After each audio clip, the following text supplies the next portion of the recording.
Welcome ulit mga kasulit. So nandito na tayo sa ating pangatlong video dito sa ating sulit restoration nitong lumang e-bike. Yung pangalawang nating video, yung naglagay ako ng mga WD-40 sa lahat ng mga screw. Ngayon naman tatanggalin ko yung lumang sirang battery nito. So tara, tanggalin natin. Kung makikita nyo, medyo malinis na yung e-bike kasi pressure washer ko kasi dun sa may labasan namin merong coin operated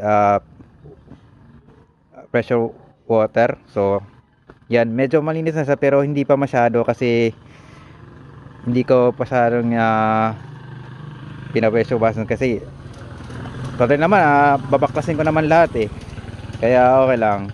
So ngayon try natin tanggalin yung battery. Yung battery niya nandito sa may kanyang compartment sa may upuan. So buksan natin. So meron ako dito mga tools. Ano ba yan? Yan, bukas na. So nandito. So ito yung kanyang battery, talagang nasira. Tingnan nyo guys, lumolobo na. Mukha mahirapan tayong tanggalin ito. Good luck na lang. So try natin tanggalin. Meron dito mga bolt. So ito yung mga nag-hold sa kanya. Meron pa isa dito at saka yung isa. Ang problema sa isa, sa dalawa, meron dito sa dalawa kasi tatlo dito sa dito at may dalawa doon sa loob. Ang problema kasi nito, ito yung pag-open niya. Ang problema yung Phillips screw niya dito pudpud na at kinalawang. Yan ang problema natin paano natin tatanggalin to. So unahin na lang muna natin yung dito. So medyo nabasa kasi pressure washer ko hindi na kasi yata umaabot yung itong gasket na to para mang-hold dito. Pero sige lang, okay lang.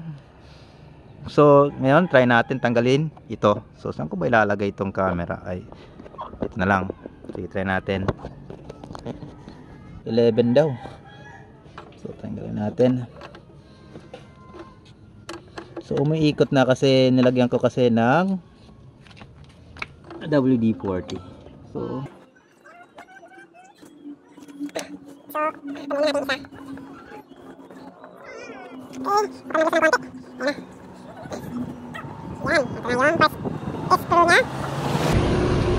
yan, maganda maganda yung screw, hindi katulad ng mga ibang screw na kinakalawang. So ito hindi, wala talagang kalawang. So lagyan natin dyan, kunin natin yung isa.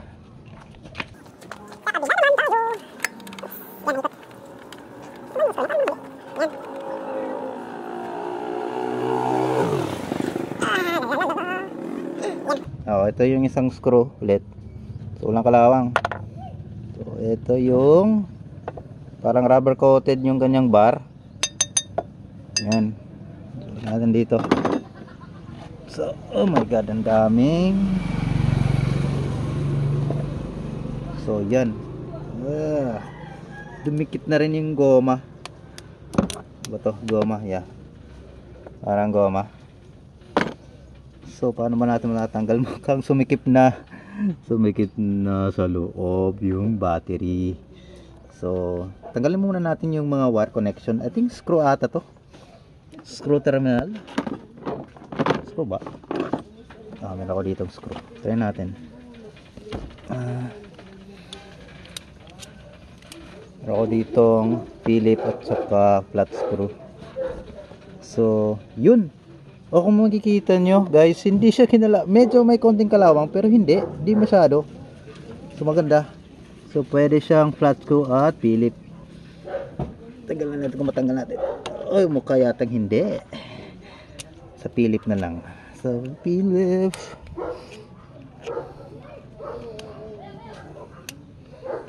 Sige nga, try natin.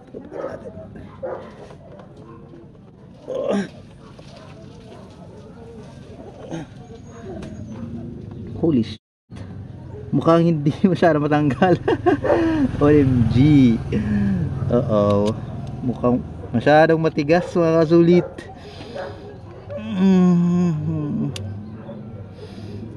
Yeah, sa ating iba. Ay, kinalawang yung isa oh. Kinalawang din yung isa. Ay, kinalawang ito. Pero dito hindi. So, try yung iba natin. Ay, kinalawang din dito. So, mahirapan na tayo tanggalin ito.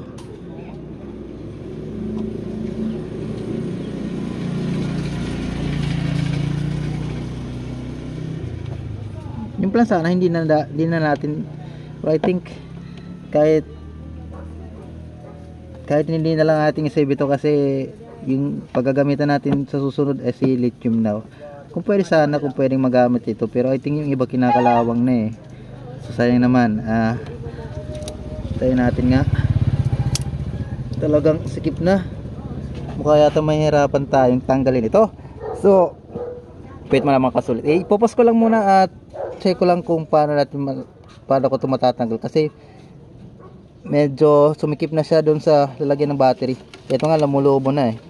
So, kung titingnan nyo sa atas ko yung camera, kita nyo yan oh, lumulobo na. So medyo malaki na yung isa ito. Yan. At dito nag-bulge na yan oh. Yan, nag-bulge na. So, pause ko muna at check ko kung paano ko ba ito tatanggalin.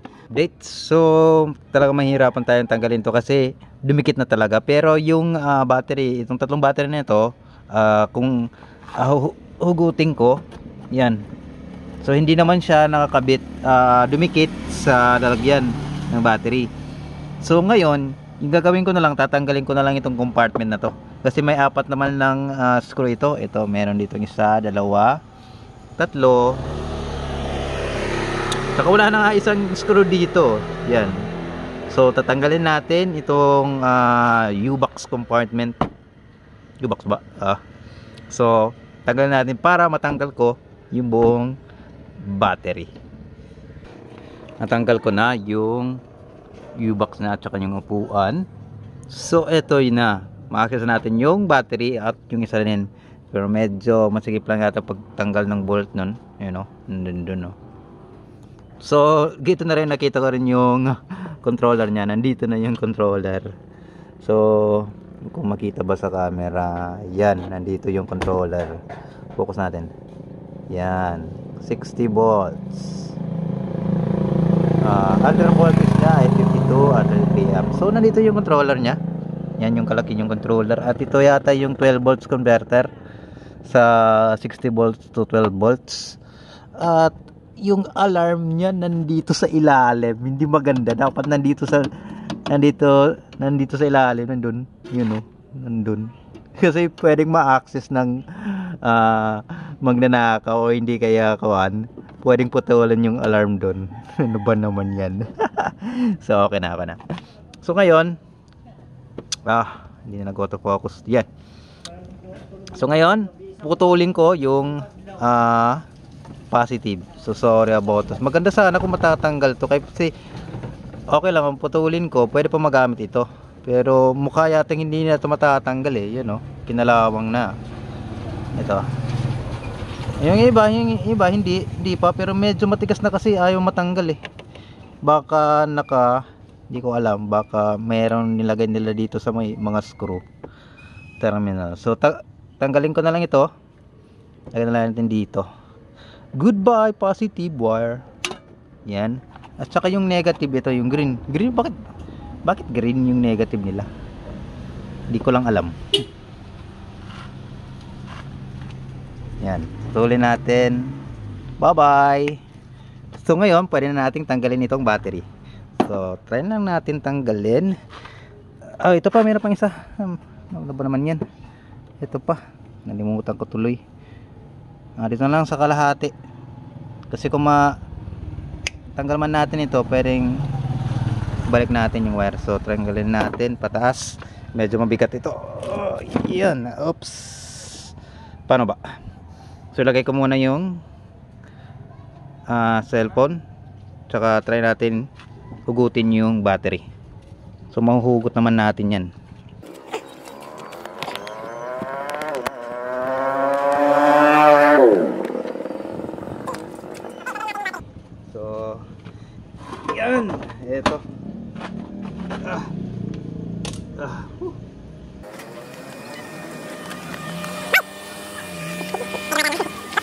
Ito na.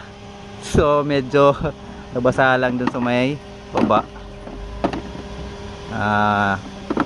Dahil dyan sa pag pressure washer ko. So tanggal natin yung basa para makita natin. So yan. Okay. Ay! Ganun, hindi pala naka-screw. Parang hook lang. Yan. So ganun din, nagbaklas na yung kuwan eh. Nagbaklas na yung rubber paint. Maganda sana kung hindi. Yan oh, lumobo na oh. Pero I think okay pa to. So lagyan natin. So yan. So pwede natin makuha yung isang battery dito. Paano ba?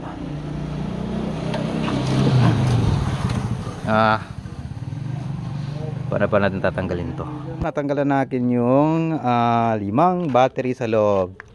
Kung makikita nyo, talagang nasira na sa kalawang yung compartment ng battery.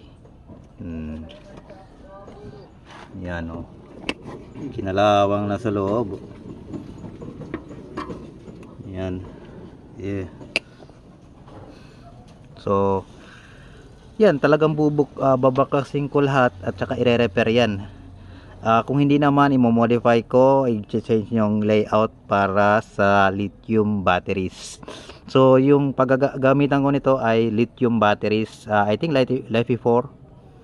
LiFePO4 yung gagamitin ko para safe. At o di kaya ilalagay ko pa doon kasi meron doon plastic cover pero wala siyang metal. So I think mo-modify ko na lalagyan doon ng battery, parang cage para doon ko ilalagay yung battery at saka papalakihin ko na lang yung U-box para ganyan na nakalaki yung U-box para talaga malaki yung compartment. So ito yung mga battery nya. Ayan o yung model DZ6DZM20. So ito 20 amps. So yeah, i-junk shop ko na lang to. Meron naman itong bibili sa junk shop. So tignan natin kung ilang year ito. Anong year? So meron ditong nakalagay. Yan. Meron dito nakalagay. Hindi ko lang alam kung ano, paano ba magbasa ng manufacturing date na itong mga lead acid. Yan o. Yan. Hindi pang autofocus pa. So check natin. Ito yata oh. Y02 Y02 22. Oh yan oh. Y02 to 14. I think ata yan yung year, yung 2014 ata.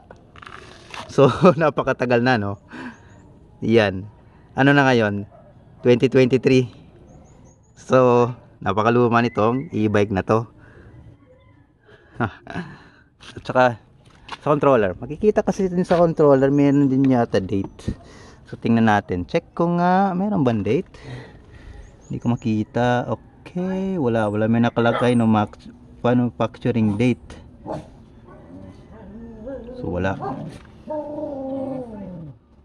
So yan guys, ito ko na itatapos. Ito na yung dulo na ating video nitong ating pagtanggal ng lumang sirang battery nitong e-bike na to. So again guys, see you again para sa ating susunod na mga update dito sa ating restoration video nitong e-bike na to.